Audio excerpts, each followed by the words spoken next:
چھوڑ کر غیر کے اب طرز عمل کو سیفی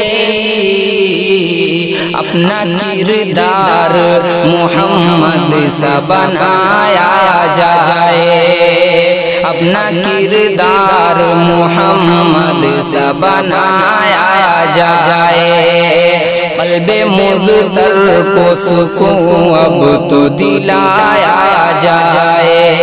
جناب حضرت مولانا محمد اخلاق صاحب قاسمی دامت برکاتہ العالیہ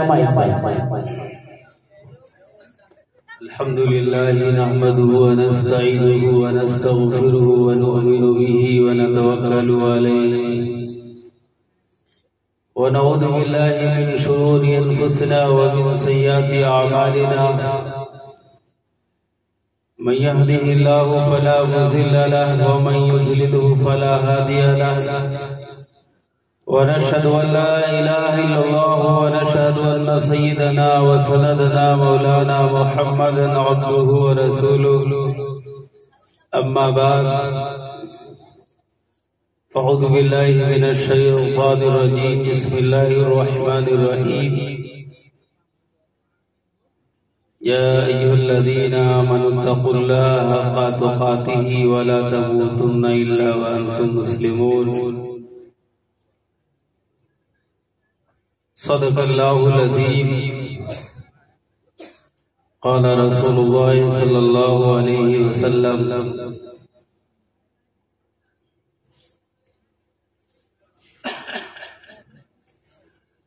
إن أشكر الناس لله تعالى أشكرهم للناس۔ محترم بزرگوں اور عزیز ساتھیوں، اللہ کا بے انتہا احسان ہے کہ اللہ تبارک و تعالی نے آپ تمامی حضرات کو اس جلسے میں آنے کی توفیق ارزانی بخشی،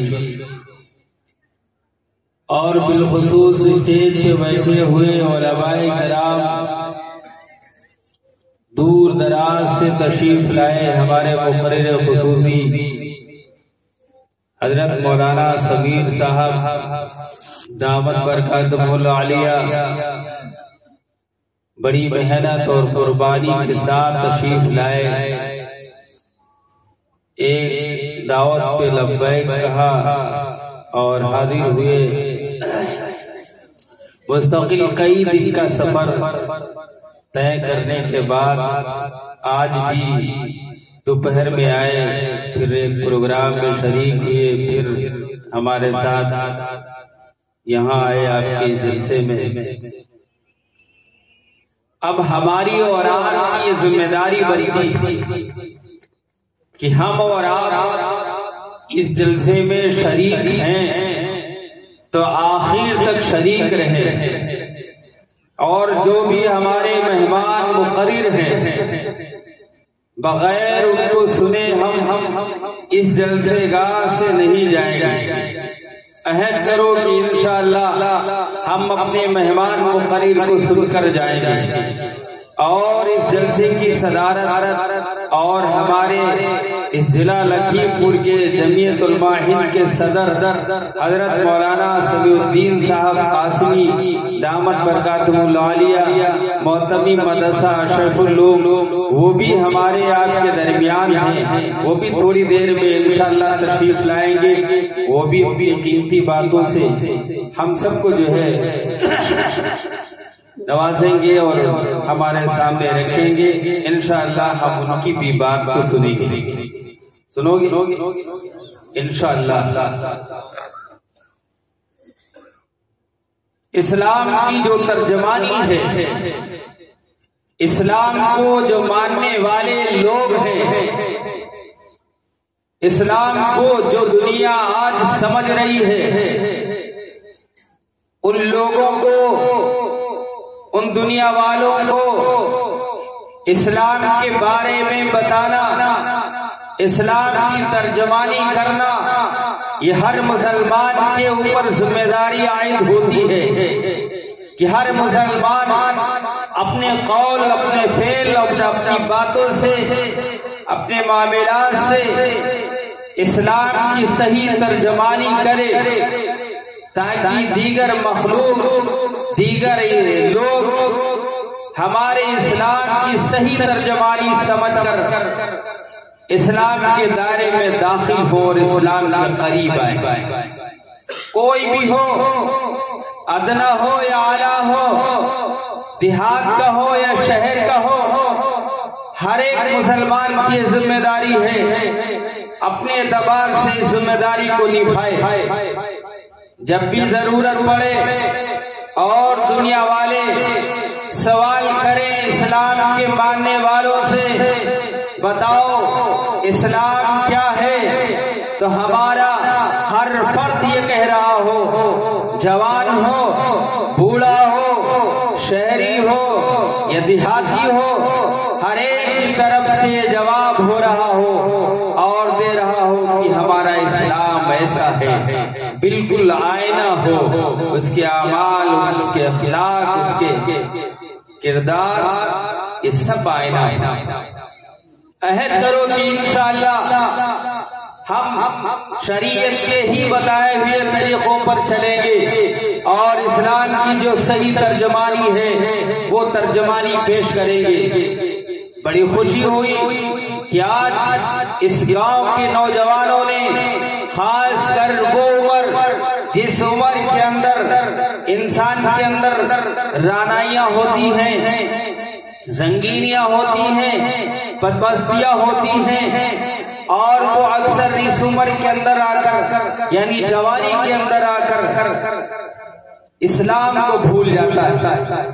لیکن یہاں خوشی کی بات ہے کہ نوجوانوں نے جلسے کو منعقد کیا، بالخصوص بڑی خوشی کی بات ہے، اور میں مبارکباد پیش کرتا ہوں یہاں کے نوجوانوں، جن نوجوانوں نے اپنا قیمتی وقت دیا، اپنی محنت لگائی اور اپنے پیسے خرچ کر کے۔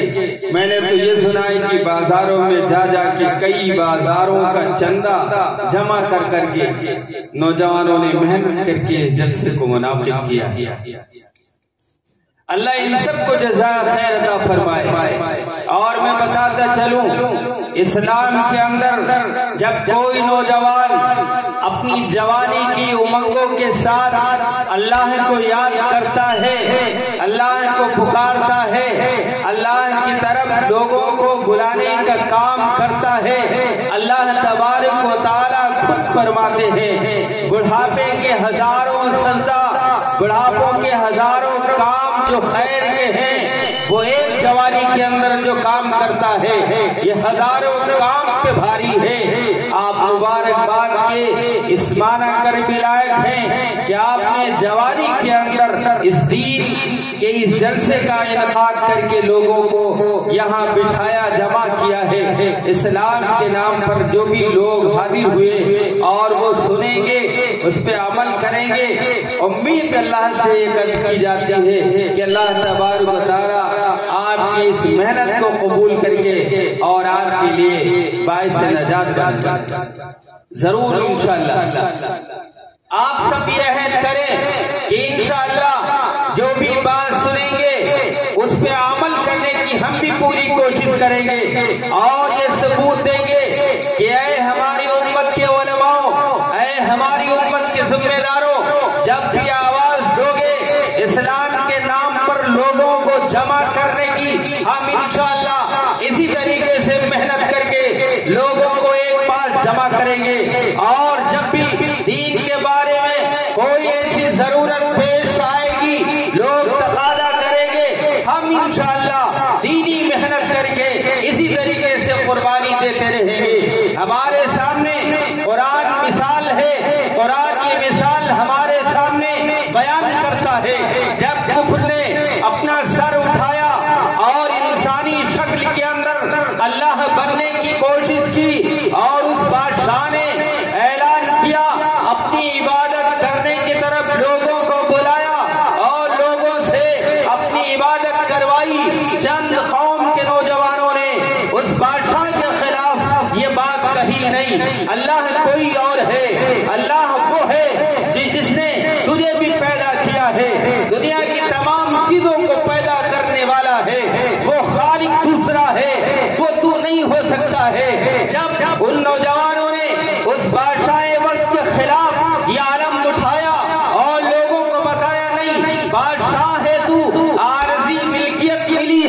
وقتی طور پہ تجھے یہ بادشاہت ملی ہے، اللہ کوئی اور ہے، حاکم کوئی اور ہے، رب ہمارا کوئی اور ہے۔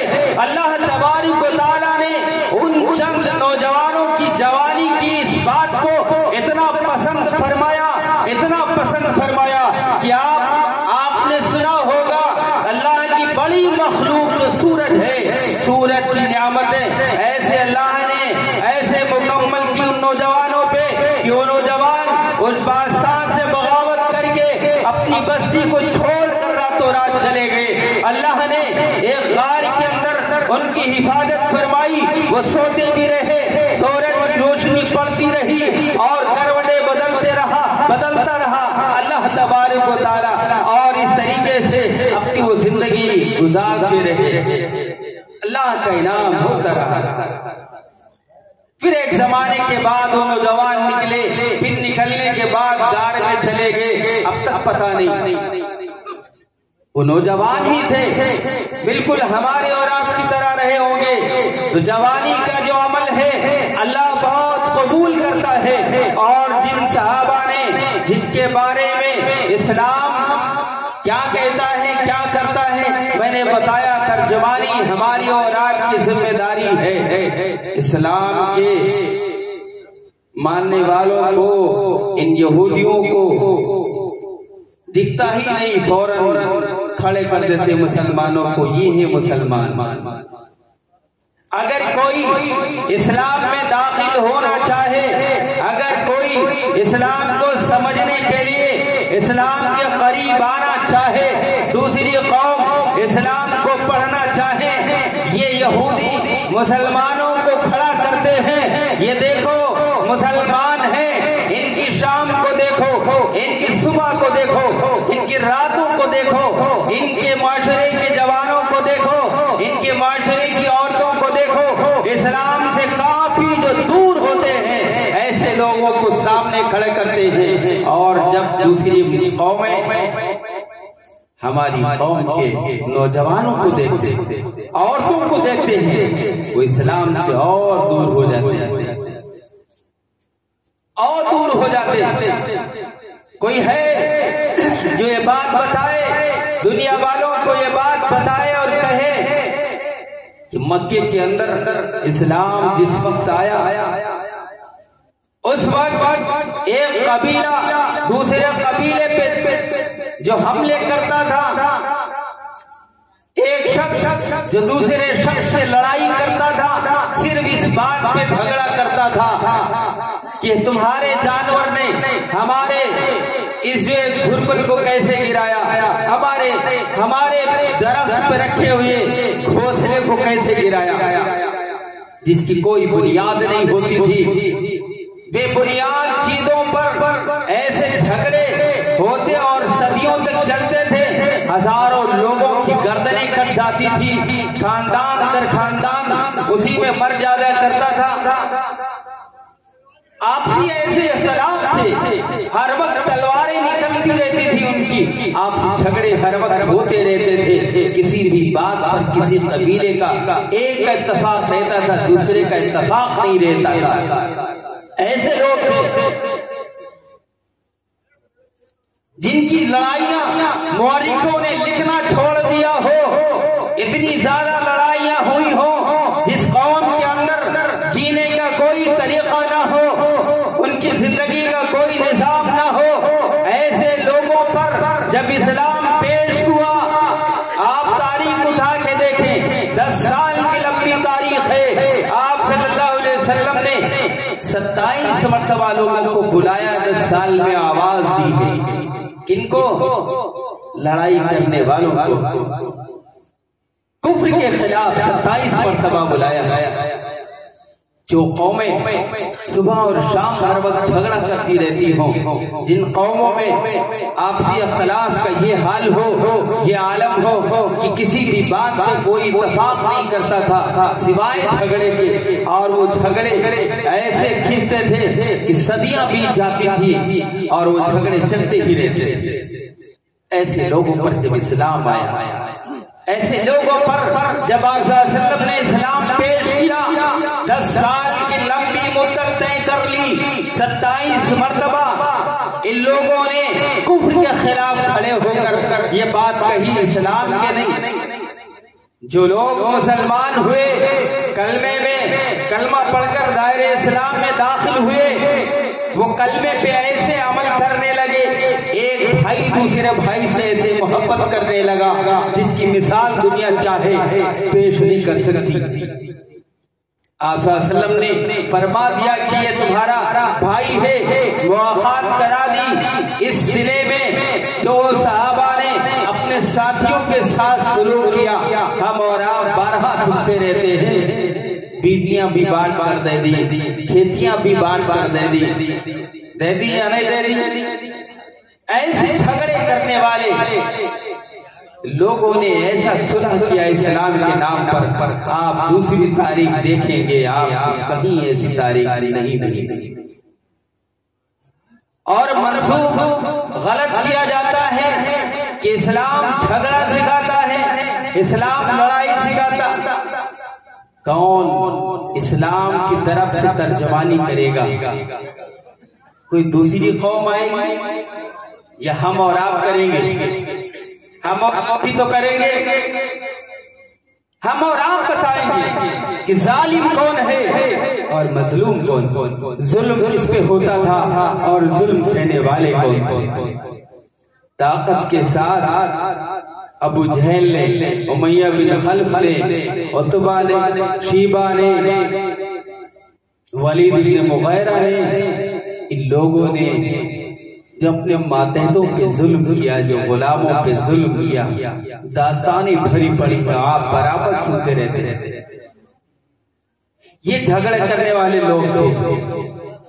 ان لوگوں پہ جو ظلم اور زیادتی کی ہیں وہ بھی آپ برابر سنتے رہتے ہیں کہ کیا کیا زیادتیاں کی. حضرت بلال رضی اللہ تعالیٰ عنہ پہ، حضرت یاسر پہ کیا کیا زیادتیاں ہوئی. میں آپ یہ کر رہا ہوں مختصر کہ اس کی ترجمانی ہمارے اور آپ کے ذمہ ہے، اور ہمارے اور آپ کے پیچھے جو یہ قوم ہے مستقل ہمیں اسلام سے دور کرتی ہے. ہم اور آپ اپنا طریقہ انہی لوگوں کے نقش قدم پہ تلاش کرتے ہیں، انہی لوگوں کی طرف جاتے ہیں. قاہرہ کے اندر ایک جماعت پکڑی گئی، جماعت کا انکشاف ہوا قاہرہ کے اندر.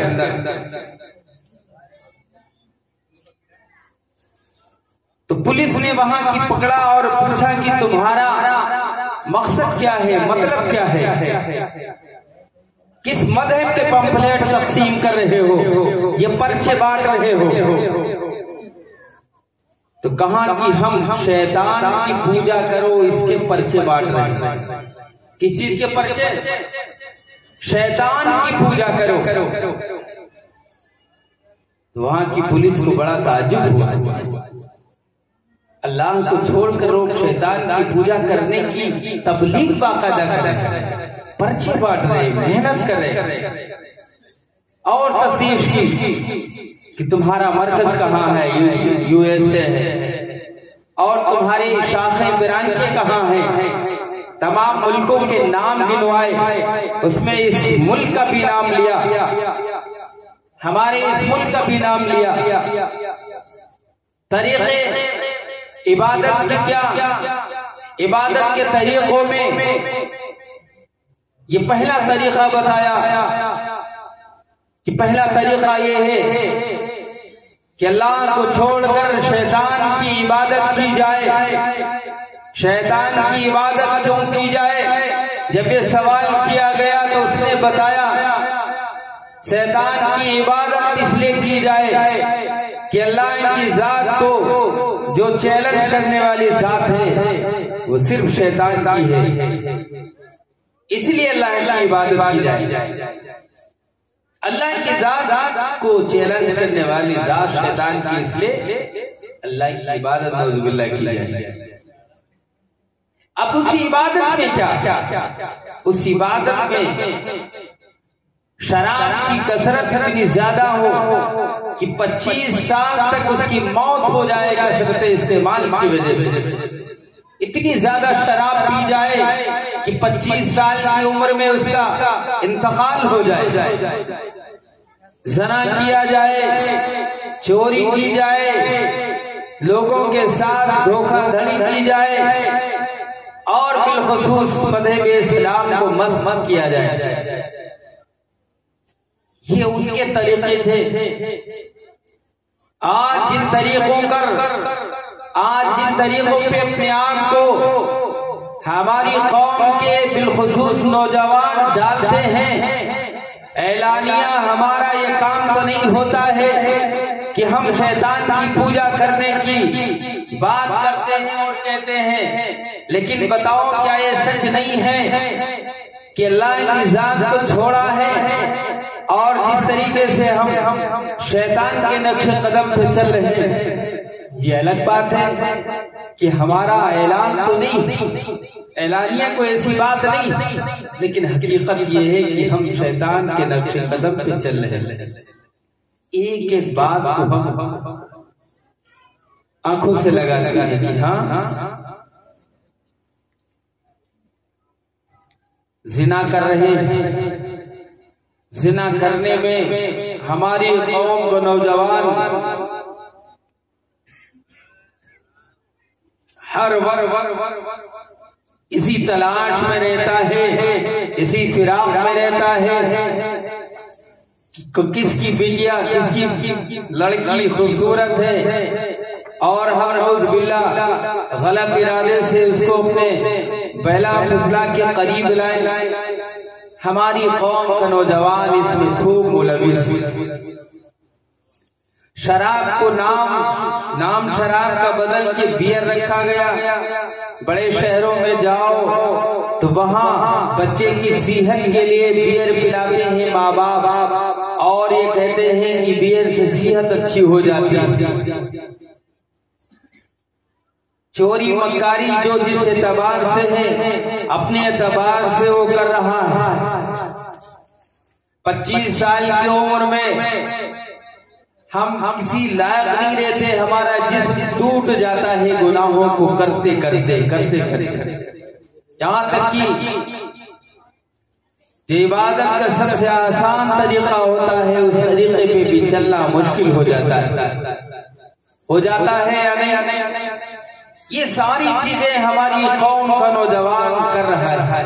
11 بجے راتوں کے اندر بستروں کے اندر چھپ کر، لیاپوں کے اندر وارشپ اور دیگر خرافاتی ایپس کے ذریعے سے جو نوجوان بہک رہا ہے، اپنے آپ کو، اپنا وقت ضائع کر کے اس میں صبح کر دیتا ہے۔ یہ خرافات معمولی نہیں ہے، یہ بڑا گناہ ہے اور بڑی خرافات۔ بسا اوقات دنیا کے اندر اس کے نقصانات دیکھے گئے ہیں۔ ایسی چیزیں یہ ٹائپ کر کے شو کرتا ہے کہ جو پرشاسن کارروائی کر کے اس کو سزا بھی دیتی ہے۔ کر رہا ہے نوجوان یا نہیں کر رہا؟ اور جب صبح دیر سے سوئیں گے رات تو دیر سے صبح ہوگی۔ ہر اللہ کی مخلوق صبح اٹھ کے اللہ کی تسبیح بیان کرتی ہے، اور ہمارا یہ بچہ صبح اس کی دیر سے ہوتی، بہت دیر سے اٹھتا ہے بستر سے۔ اب یہ بستر سے دیر سے اٹھنے والا نوجوان رات کو نیند کا خمار ہے، ابھی نیند صحیح مکمل نہیں ہوئی ہے، فجر کی نماز کیسے پڑھ سکتا ہے؟ اب فجر کے وقت تو اسے نیند آئی ہے، فجر کے وقت تو یہ سویا ہے، اتنی جلدی کیسے اٹھے گا؟ اب فجر کی نماز ہو گئی، اللہ نے جو اس نماز میں برکتیں رکھی ہیں وہ ساری برکتیں کھو دی اس نوجوان نے، اپنے سونے کے نظر کر دی۔ اس کے بعد جب تاخیر سے اٹھا تو ذہنی تناؤ اس کے اندر اتنا زیادہ ہے کہ اگر والدین کچھ کہہ دے تو والدین کے کہنے پہ فوراً لڑنے کے لیے تیار اور آمادہ ہو جاتا ہے۔ اب کوئی بات یہ نوجوان اپنے باپ کی بھی قبول نہیں کرتا۔ اب ماں باپ بیٹے سے خفا ہے، ماں باپ بیٹے سے اتفاق نہیں رکھتے، اب وہ مولانا صاحب کے پاس جاتے ہیں، اب وہ اپنی پریشانی بتاتے ہیں کہ ہمارا بیٹا ہم سے باہر ہے، ہماری نہیں مان رہا ہے، ہمارا کہنا نہیں مانتا، ہمارے کہنے پہ چل نہیں رہا ہے۔ ابتدائی دور میں تم نے موبائل چلانا سکھایا، اس کے موبائل خریدنے میں جو ممکن ہوا کوشش کی، اپنی رقم بھی خرچ کی۔ آج جب وہ دین سے اتنا دور ہو گئے کہ اس کی بات سمجھ میں کچھ نہیں آ رہی، تو کیا ہے، کیسے حق تمہارے ادا کریں؟ یہ نوجوان یہ کام بھی کر رہا ہے، اپنے ماں باپ کی نگرانی میں کام ہو رہا ہے، اور پھر اس کی نگرانی میں بالخصوص جو ہماری قوم کی بچیاں جن کو موبائل دینا ناسور، جن کو موبائل پہ بات کرانا اور جن کے لیے موبائل مہیا کرانا، ایک باپ جس کا اندازہ اس وقت نہیں لگاتا ہے کہ ہمارے اس کام پہ، ہماری اس حرکت پہ ہماری لڑکی کہاں تک چلی جائے گی۔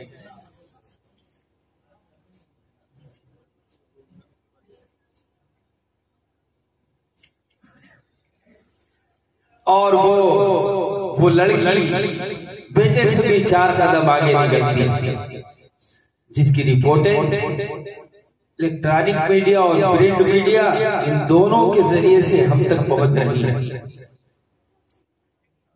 کہ ہماری جو قوم کی بچیاں ہیں، خاص کر ماڈرن زمانے کی بچیاں ہیں، خاص کر شہر میں دیکھو جا کے ایک ڈرائیور غیر محرم کے ساتھ بریلی لے کر جاتا ہے، لکھنؤ لے کر جاتا ہے، دلی لے کر جاتا ہے، اور باپ بھی بڑے فخر سے کہتا ہے ہماری بیٹی ڈاکٹر ہو رہی، انجینئر ہو رہی، بی ٹیک کر رہی ہے، بی اے کر رہی ہے، ایم اے کر رہی ہے۔ ایک غیر محرم کے ساتھ تمہاری بیٹی سفر کر رہی ہے، جس کے پاس موبائل جیسی مہلک چیز، ضرورتیں کم پوری ہونا، خرافاتیں جس میں زیادہ، اس کے ساتھ تمہاری بیٹی غیر محرم ڈرائیور کے ساتھ اتنا لمبا سفر کر رہی ہے۔ کیسے کیسے حالات سفر میں آتے ہیں، اور ہر